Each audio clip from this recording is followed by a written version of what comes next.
작쇼타임 갖겠습니다. 9시 43분 구간 현재 지수는 강보합권 그대로 유지하고 있습니다. 오늘 만나볼 분은요. 유한투증권 골드센터 목동 지점의 이경민 PB입니다. 안녕하세요. 안녕하세요. 네. 작전명부터 듣겠습니다. 어떻게 잡으셨나요? 안도랠리로 잡았습니다. 어제부터 보였던 부분, 이런 안도랠리 좀 더 이어질 것이라고 보시는 건가요? 예, 조금 더 이어질 것이다라고 보고 있고요. 다리 차면 기우는 것처럼 코스피 시장이 너무 많이 급락을 했다라고 시장에서 판단을 하는 것 같습니다. 예, 따라 조금의 상승은 더 있지 않을까라고 판단하고 있습니다. 업사이드 좀 더 열어두신 이유, 체크포인트로 좀 더 자세하게 준비해 주신 것 같은데요. 화면으로 좀 보겠습니다. 오늘의 체크포인트 총 3가지입니다. 키워드는 신흥국, 외국인 순매수, 유가인데요. 첫 번째 신흥국부터 보겠습니다. 요즘에 서서히 위험자산에 대한 선호로 약간은 좀 뭔가 분위기가 바뀌는 것도 같은데 신흥국 분위기 어떤가요? 예, 일단은 제가 표를 하나 가지고 와봤습니다. 표를 한번 보시면 좌측에 있는 게 그 MSCI 기준으로 해서 신흥국과 그 선진국의 그 주가 수익률을 좀 보여줬는데요. 지난 1년 동안 놓고 본다라고 하면 선진국은 10% 하락을 했고, 그 다음에 이머징 이쪽은 22% 정도 하락을 하면서 선진국 대비해서 굉장히 좋지 않은 모습을 보여줬습니다. 그 오른쪽에 보면 표가 하나 있는데요. 이쪽 MSCI 이머징 같은 경우가 한 1년 동안 24%, 홍콩항생이 마이너스 22% 등 두 자릿수를 넘는 하락률을 보였고요. 다만 1개월 수익률로 놓고 본다라고 하면 조금씩 반등이 나오고 있는 흐름이다라고 보고 있습니다. 최근에 신흥국을 눌렀던 그런 부분이 미국의 금리 인상, 그 다음에 유가의 급등, 그 다음에 중국의 그 부진이었었는데요. 이런 부분이 좀 서서히 해소되고 있는 것이 아닐까라고 좀 판단하면서 신흥국 쪽으로 좀 자금이 몰릴 수 있다라고 판단하고 있습니다. 네, 그러면 두 번째로 넘어가겠습니다. 지금 외국인 순매수 추인데 어제는 현선물 쌍끌이 매수 들어오다가 오늘은 조금은 엇갈리는 것 같습니다. 어떻게 좀 보시나요? 예, 일단 이것도 표를 가지고 말씀드리는 게 좋을 것 같아요. 예, 외국인의 월간 순매수 금액을 보면 4개월 만에 지난달이죠. 2월 달에 4개월 만에 한 2,700억 정도로 그 순매수로 전환을 했습니다. 예, 지금 순매수 전환 이게 거래소인가요? 코스닥인가요? 예, 이건 거래소입니다. 네, 알겠습니다. 그리고 이어서 들어볼게요. 예. 그리고 지난 6월 달부터 놓고 온다라고 하면 누적 순매도로 약 한 17조 원을 매도를 했는데요. 조금 그 파란색 선이 외국인의 누적 순매수 추이고요. 코스피 같은 부분이 약간 조금 두꺼운 갈색으로 보여주고 있는데요. 외국인의 순매도는 일단락되고 있다라고 보고 있고요. 지금 17조 원 매도를 했습니다. 이런 부분에 있어서 무한정 매도할 수 있는 부분이 아니기 때문에 당연히 매수세는 조금 전환이 된다라고 하면 조금 더 매수세가 전환될 수 있다라고 보고 있고요. 국내 주식도 지난 2월 기준으로 해서 2월 중순 기준으로 해서 쌍바닥을 찍고 올라오면서 심리적인 부분도 개선되고 있다라고 보고 있습니다.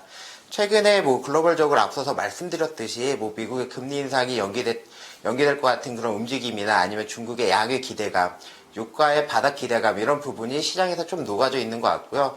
이런 변수들이 일정 부분 해소가 되는 부분이 확인이 된다라고 하면 일단 안도랠리에서 조금은 더 움직이는 그런 상승 시장이 되지 않을까라고 기대하고 있습니다. 그러니까 외국인이 조금 더 살만한 여지가 있다. 이 부분이 이 추가 상승을 이끌어 줄 것이다. 이런 분석이신데 일각에서는 사실 외국인 수급 변화가 먼저 포착된 쪽이 선물 시장이었고 근래 들어서 선물 쪽에서 굉장히 강한 매수가 유입됐기 때문에 어느 정도 좀 목에 찼다. 외국인의 매수가 오히려 또 찼다. 이렇게 역으로 분석하시는 분들도 있던데 이런 의견에 대해서는 어떻게 보세요? 예, 외국인의 선물 매수를 가지고서 굉장히 좀 부담스러워하는 부분이 시장에는 있습니다. 다만 지금 시장을 놓고 본다라고 하면 짧은 시장이 아니라 작년 6월 달부터 지금까지 한 6개월에서 한 8개월이 약세 시장이었다라고 하면 지금부터 외국인의 현물의 매수세는 전환될 수 있다라고 판단을 들고 있고요. 그런 부분은 좀 지나친 우려가 아닐까라고 생각하고 있습니다. 다만 과거까지 트렌드 자체가 좀 대형주나 아니면 외국인 순매수 하는 종목들이 거의 다 대형주들이거든요. 그런 낙폭과대 앞에 붙는 거, 뒤에 붙는 건 분명히 다 대형주였어요. 근데 이런 종목들이 바닥에서 올라오다 보니까 이런 부분에서 부담이 된다. 외국인이 이 종목을 더 사지 못할 거다라고 판단을 할 수는 있습니다. 뭐 그런 부분과는 저는 조금 다른 견해를 가지고 있고요. 뭐 바닥에서 올라오는 종목들이 뭐 작년 롯데케미칼이나 이런 부분에서 보여줬듯이 한 2배 이상은 올라올 수 있는 저력을 보여줬거든요. LG화학이나. 그러면 다른 종목들로도 그런 외국인의 매수세에 힘입어서 대형주의 상승이 있을 수 있다라고 보고 있고요. 그렇게 치면 우리나라 지수도 조금 추가적인 상승은 분명히 있다라고 판단하고 있습니다. 네. 마지막 키워드는 유가인데요. 지난주 이 시간에도 치킨 게임 등 여러 가지 이론들을 기본으로 해서 분석해 주셨는데 그동안의 유가 흐름 좀 어떻게 보셨나요? 예, 일단은 뭐 지난주에 유가에 대해서 뭐 말씀을 많이 드렸고요. 유가는 일단은 30불을 기준으로 좀 바닥이지 않을까라고 판단하고 있습니다. 뭐 한 30불에서 지금 한 5불 정도 올라서 뭐 10% 이상 조금 상승한 그런 모습인데요. 일단 표를 한번 가지고 와봤습니다. 그 코스피하고 S&P하고 그 WTI의 움직임입니다. 일단은 뭐 코스피 자체가 뭐 시장에서 제일 견조했죠. 그 다음에 뭐 S&P 같은 부분이 많이 조금 하락이 있었고요. 제일 중요한 거는 제일 낙폭이 컸던 WTI 부분에 있어서 바닥권에서 움직임이 굉장히 잦은 움직임을 포착이 되고 있습니다. 거기서 이제 30불에서 조금 지지를 하고 35불로 올라서는 모습에 따라서 S&P나 우리나라 코스피도 고개를 드는 흐름입니다.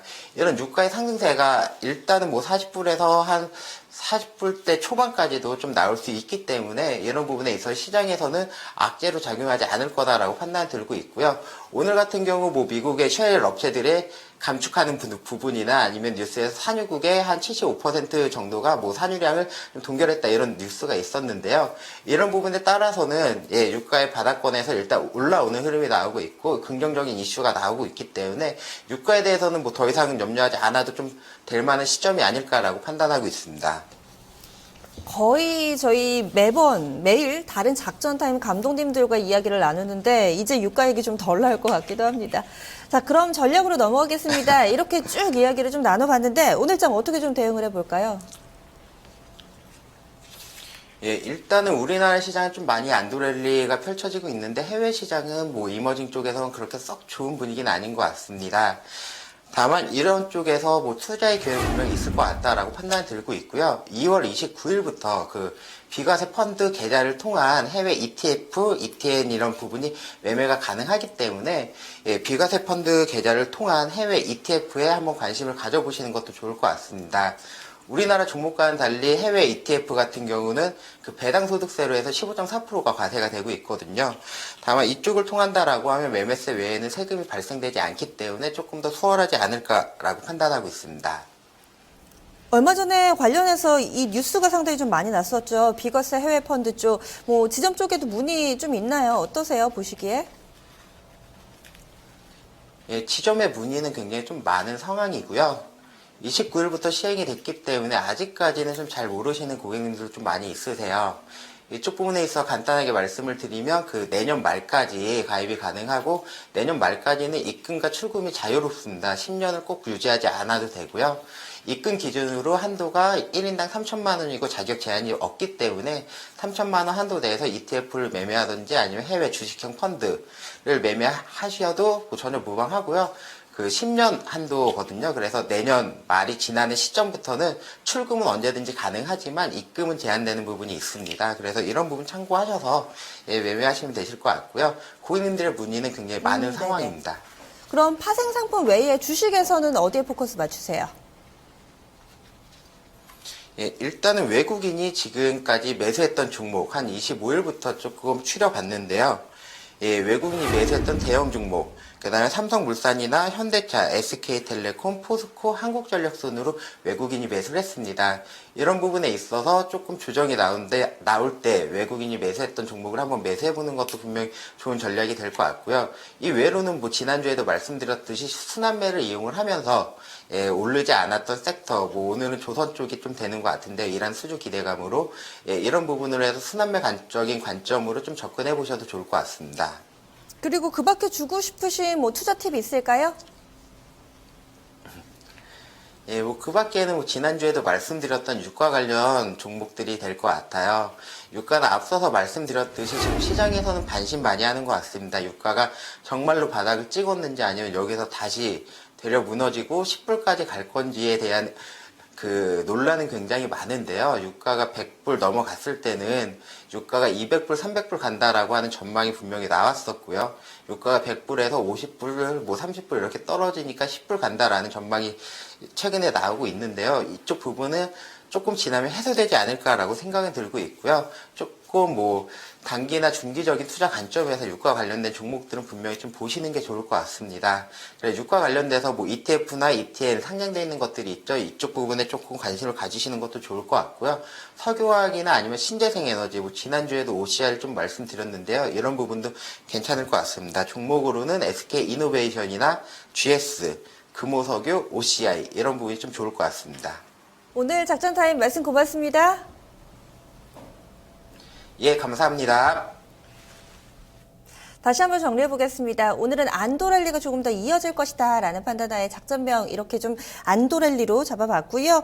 해외 ETF 쪽 관심 가져보시면 좋을 것 같습니다. 그리고 외국인이 사들이는 대형주 눈여겨보시고요. 또 유가 서서히 좀 바닥을 다졌다라는 평가와 함께 이 신재생 섹터 눈여겨보자는 조언 나왔습니다.